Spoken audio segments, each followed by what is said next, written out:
So my name is Gloria, And I'm Dylan. and we are actually the founders of People First Realty Group. But today we want to introduce ourselves in a different way. It's the Independent. independent agents. So yes, we were running the People First Realty Group team, and now we've moved it towards a marketing group thing. But we want to take that and kind of go through our experiences in real estate and kind of teach about just a bunch of different topics. And I'm sure as the podcast grows, we'll get suggestions and we'll kind of adjust what we talk about. But yeah, it's just our little conversations that we have about real estate and things that are going on in the market. So essentially, I think we went from team education, where we were teaching our agents how to be better and successful and just overall well-rounded. So now we're changing that up a little bit, and we're going to do client education. So a lot of the stuff that you guys will get is going to be on what to look for when you're purchasing or selling a home, everything from investments to the market. Yeah. And this is going to be a continuous kind of aspect that every day it's going to change. Real estate changes, rules, regulations, and all that stuff. So we just want to make sure that, one, we have these conversations anyway, and that's what we talk about all the time, and how valuable it is. Right. You know? Yeah, think of it like a little bit of Bigger Pockets, but with a more local Central Texas vibe to it. And then we're people that you can probably reach out to and talk to, unless by the time you're listening to this podcast is blown up and we have millions and millions of fans. But after that, we've got a little bit before that. So just a quick start. I guess the goal is to have some of these on Facebook that are going to be very short, so you guys kind of understand who we are and give you guys the meat of the topic. Now, we are going to have these available for the full amount of time on YouTube. Yeah, probably YouTube, right? Yeah. I can't think of anything else. But if there's something else that comes up, you guys will get it there too. But the goal is to give you the heart of the matter at the time that when it's needed for the market, like you said. Yeah, like more localized market updates at the time that things are happening. And then again, it's going to be more focused on the Central Texas area. So when we're talking about things, if you're sitting in California and you're like, that's ridiculous, you can get an investment property for $65,000. Like, we could never do that here. Yes, keep in mind, it is a different kind of market.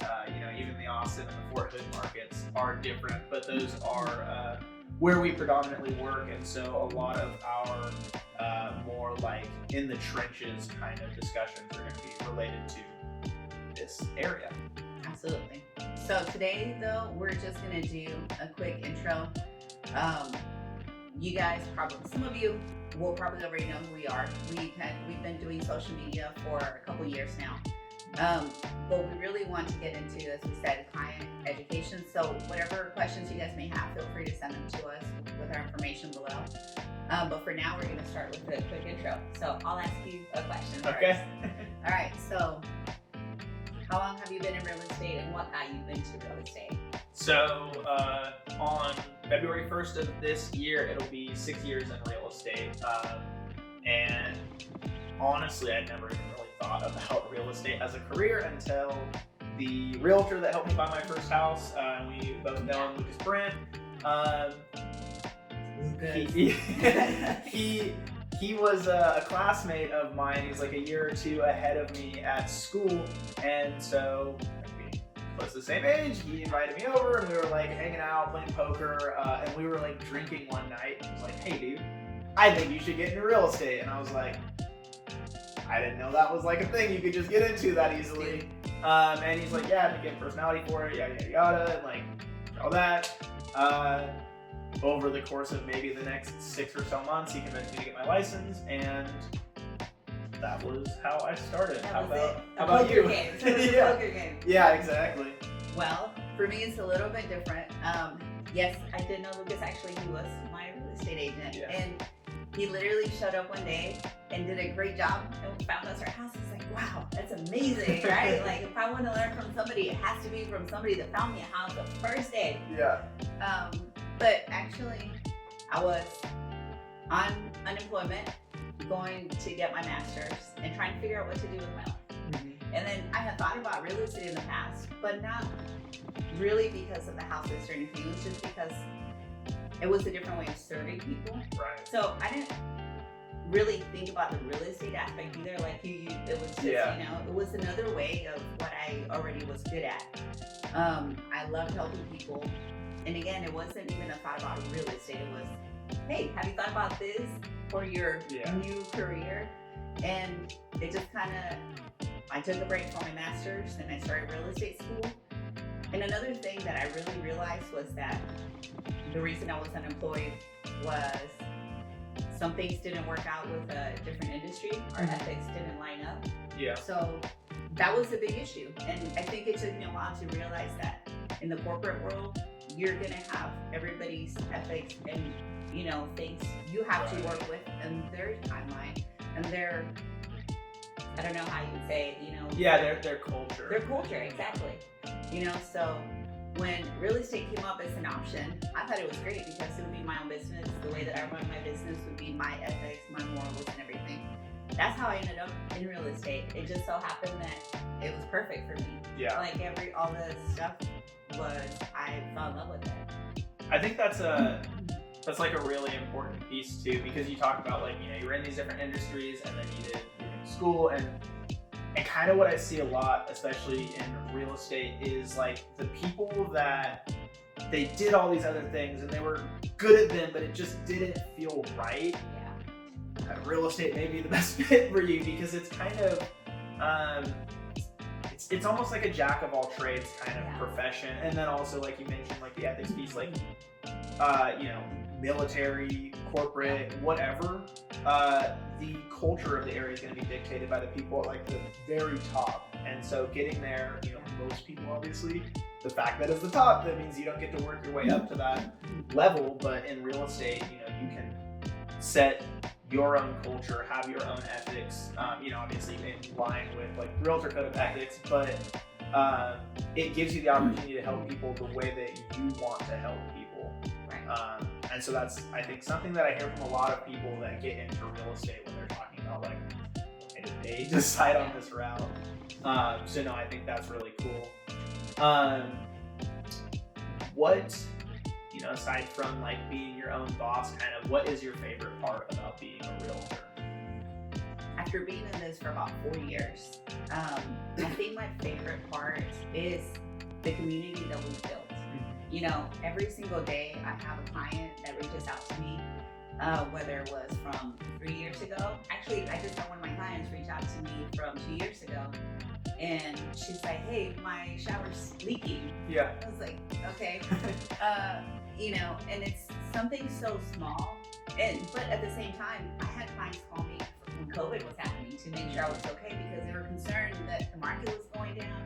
I've had clients call me now, to make sure that I was okay with the market going down again. Right. So you're developing like friendships in the market. Friendships, but it's a community. One, you have a community that you can almost depend on. Mm-hmm. I think we can agree that both of our spheres really bring us most of our business. And, we work together for a long time, so I know that. Yeah. And that is our community. And I think when something goes wrong, even when I put something on Facebook, my clients will reach out and say, hey, are you okay? Make some of my best friends. But I also know that they need me here.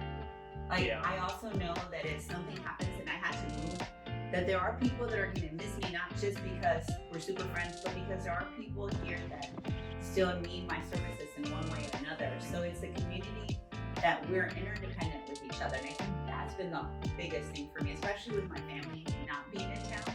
Yeah. I think that has made a really big difference. And even for my girls to see that you can build a community with people you didn't even know a month before. You know? And because you have that really super close interaction for 30 to sometimes a year, right? 30 days to a year, depending on the transaction, you build some really close bonds. I've always been really interested in how quickly people get comfortable with their realtor. I mean, I've heard a lot of stuff, and we've talked about a lot of issues with clients I've known for a week, and I'm like, like let's talk about this. Like I almost feel like one of the things people ask about real estate is like, what degree should I get to help out with real estate? Because a lot of times it is something that you figure out later, but sometimes people are like, I want to do real estate, but I also want to do college. I'm going to say get a psychology degree because you end up being like a counselor to people, like they're therapists, which it's awesome that you get to be there for them. But yeah, it helps develop those relationships. But I could definitely have early on it was something I wasn't realizing, and I think that psychology probably would have helped a little more than mechanical engineering. Maybe. But whatever. We're here now. But I will say you build an awesome D&D table, so your mechanical engineering gave it to you somewhere, right? So that's cool. Yeah, if you ask Gianna, she best use of your time in college. Yeah, I mean that's really what you get your skills for, is for Dungeons and Dragons games. Exactly. So what about you? What is your favorite art? Yeah, so you already talked about community, but I really love the breadth of real estate. That's kind of, in most things that I've done, I've always wanted to like be able to dabble in a bunch of different pieces of it. So like even when I joined the Army, I did the engineers because there was so much breadth there. I could do combat, I could do vertical, I could do horizontal, and then it also leads into a bunch of other, like they've got civilian work that you can do, part of the Army with USACE, and get all these different things. And I was like, oh, okay, cool. Like I can do a bunch of things. And real estate is very similar. And so, like I started out doing residential sales. If I wanted to, I'd go into commercial sales, but I'll do like maybe commercial multifamily and stuff. But then you can do flipping, or you can work with investors, you can work with first-time home buyers, VA loan. Like all of these things are so different, right? And maybe it's ADD brain of me, but like being able to like jump and do a bunch of these different tasks and be skilled in at least most of them, I really enjoy, and being able to help kind of a multitude of people, and you're just seeing like completely different experiences between my clients buying like luxury homes and then like tenants who are renting out like 8plexes that I'm renovating and stuff like that. Like you just have this very broad view of the world, and I kind of like, I don't know, expanding my world view, I guess, if you will.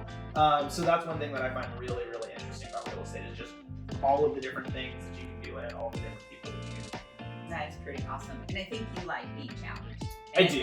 And there's, in so many different aspects, every single side of the industry has different challenges. And I think, over the years, we'll see all of them. But every once in a while, with you expanding into different scenarios and different areas, I'm sure you've experienced even more challenges that it's like, yes, I get to learn something. Yeah, you're constantly a student in real estate. And that's, like, I would tell newer agents, like, you're going to finally think that you know what you're doing, and then you're going to look back on last year and be like, I didn't know anything then. And then 1 year later, you're going to look back on your past self and be like, I didn't know anything then. And it's going to happen forever. And I guess we'll see how long. I've only been doing it for 6 years, but I do the same thing for people who have been doing it for 20, 30 years, is that every year you're going to look at your past self and just say like, wow, look how far I've come. And that's something that I really enjoy, is just like the constant growth. Absolutely. And one word of caution that I think we both agree on: if you get to an agent and they're super confident in everything that they know, that they already arrived, be wary of that, because there's always room for growth, and laws and industry changes that you're never done learning. I think probably one of the most common, and I guess we'll go into like our next thing here with like the what's your least favorite part, is I'll say, because things do change so often, but and you get it in really every profession. Heck, my fiance works in the hospital, and she talks about doctors not updating standards too, which is a little bit more scary. Yeah, that would be slightly. But still, like in any profession, a lot of the training is through like word of mouth or oral tradition kind of rules. Like most people are not looking up all of the new standards every single year, and so you get this a lot in real estate. It really annoys me, where you'll have people that maybe started 20, 25 years ago. They learned as much as they wanted to, and then they stuck with that knowledge. And now, we're 20, 25 years later, and they're still working off of the same rules and regulations that we had back then. And it's like, these things have changed. Like, technology changes stuff so quickly that you have to keep up with things as they change. And so it gets really difficult, because then you get somebody who just like stands their ground. They're like, this is the way to do it. And you're like, this is literally illegal right now. Like, we can't do it like that anymore. I promise you. But I've been doing real estate for 30 years. Yeah. And then they'll use that as if it means anything when they're doing something wrong. And you're like, it's like, when you look at the code of ethics or any of these things that have changed. So I think that's probably one of my least favorite parts of real estate, is just like how set in their ways people are, especially when they've been doing this for a really long time. They take those like years of experience, and a lot of times it's years of experience with a couple of sales, and they try to like bully younger agents, even if that agent is technically more experienced from like a sales perspective than them. So I think summing that up, ego. I think the ego that a lot of people have in real estate is not the most fun to deal with all the time. So that's probably my least favorite part. How about you? I just love it all so much. There's nothing bad Nothing that ever. I would change. What about like predictability or something? I think that's probably, if I had to say one of the things, so when you start off in real estate, you have this idea that you're gonna, have a flexible time schedule, right? And you're gonna have all this money. And when you start in real estate, you rarely have either of them, right? So, but as you get into and as your business grows, your schedule does get more flexible, but your clients are depending on you all the time. And I think probably one of the things that I do miss, aside, from what you're saying with the other agents, which is pretty frustrating, is probably more of a set schedule. I don't think I could ever change it and go back to that now, because I'm so used to it. Right. But yes, the predictability, and that goes into the predictability, because we don't know when the market's going to be great. Yeah. We don't know when it's going to take a downturn. So if we turn down work on a Saturday, we could be off for the next 2 weeks. Right. So, and that kind of goes into our family time and whatnot. Yeah, the flip side of that too is the whole if you want business, go on vacation. Every time. If you go on vacation, you will absolutely get a new client pretty much every day of that break. That they want to buy immediately, and you're like, oh, I want the business, but also like, I'm so sorry, family or whoever you're with. I need to take this. It's like the meme for real estate agents are like, oh, my life is terrible, I can't do this anymore, and then the next day or the next minute it goes up. So the predictability is probably part of it. I'm sure there's other things that I could do without. So I mean, obviously you like most of the stuff in there, but what has kept you in it? Do you see this being like a forever career for you? I think it is. I think, well, for one, I feel like God put me in this position because I feel like I'm solely dependent on Him. Like it's up and down all the time. Yeah. I think when others have had a really downturn or downtime, God has provided. It's just a way of being in that, but also I can't go back to an 8 to 5. Yeah. I also can't, thinking about income. It's also one of those things that you realize what kind of job you would have to replace that. So it's a lot of different things, but the most important thing to me is I could never imagine leaving a community like the one I have now. Even thinking about relocating has become very difficult because of the community that I have built here. So for the biggest reason, I think, would be the community aspect. But if somebody decided they want to pay me $500 a year to hard work to pass 8 up to 5, stuff like that, I'd be willing to listen to what you want me to do, but no foot pictures. I will sell foot pictures though, so if you want to pay me that much, I don't have great feet, but if you're into that kind of thing, let me know. I'm just kidding. My fiance won't let me do that. I've asked. Don't worry. It's already been brought up. It's already been discussed. Yeah, no, I think for me, I mean, I'm only 6 years into it. Obviously, it's a decent amount of time, and I've got a lot more time. I think that I probably will stick with it and make it a forever thing. And whether it is continuing to do like residential sales or investing or something else, I think that goes into like just the sheer breadth of it. And then also, with, like you said, it's kind of difficult to go back and do something else, something more structured.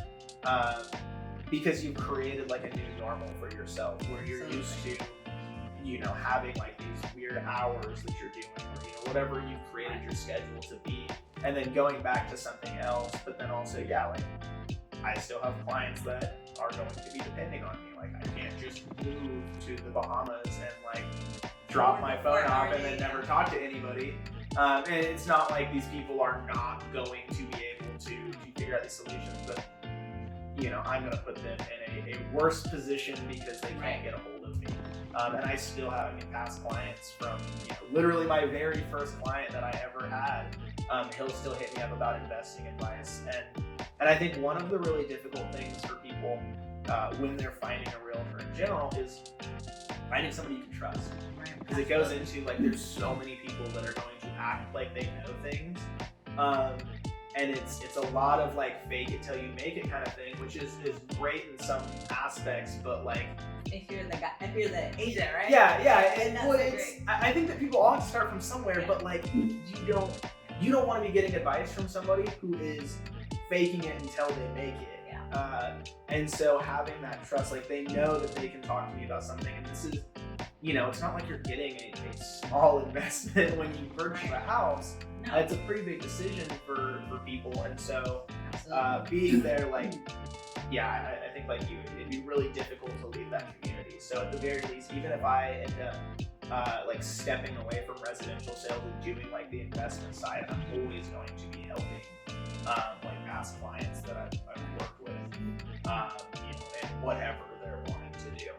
And I think that is a really good point. Real estate offers so many different areas of expertise that if you get tired of one, it's easy to kind of enter into another one. So how do you think your business has changed from being in a team to being independent, which is great? Yeah. So it's odd because you would think that like, I think the general progression in real estate is like you get your license and then you start a team and then you become a broker or something like that, something along those lines. Like you're constantly trying to leverage a lot more. But I think that people don't realize that it's a very different skill set. And so like even being a team leader, I was tapping a lot more into like the Army like leadership and management skills than I was in terms of like the stuff I found fun in real estate. Right.